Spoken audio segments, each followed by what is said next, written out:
Here's how I put together the fatigue style pockets on this pair of pants. This is what my pieces looked like. I've got the 2 patch pockets and then 2 facings as well.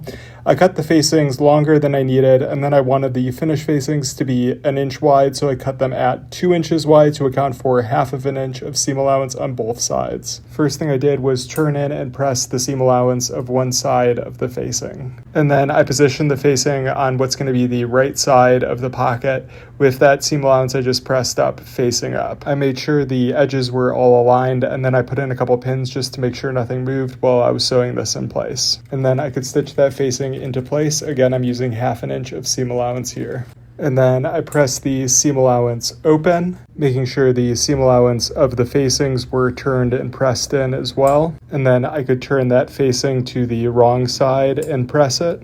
And then I could sew down that facing. I started from the exterior and just stitched right along that folded edge. And then I flipped the whole piece around and put in a second line of stitching to catch the other side of that facing. And then I turned and pressed in the seam allowance along the bottom of the pocket and the front edge of the pocket. And then I trimmed the excess off the facings flush with the rest of the pocket. And then I could get the pockets in position on the front of the pants, making sure to align the side seam and the waist seam. And then I just put in a few pins to hold those in place. And then I'm going to go ahead and top stitch those on. First though, I'm going to tack the pieces together at the waist just to make sure they don't move during the rest of construction. And then I can just top stitch all the way around the edge of the pocket.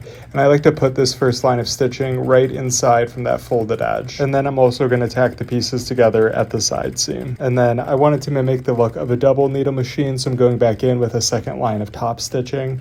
I just used the left side of my presser foot as a guide to help me maintain a consistent spacing, and that's how I put together the fatigue style pockets on this pair of pants. Let me know if you have any questions.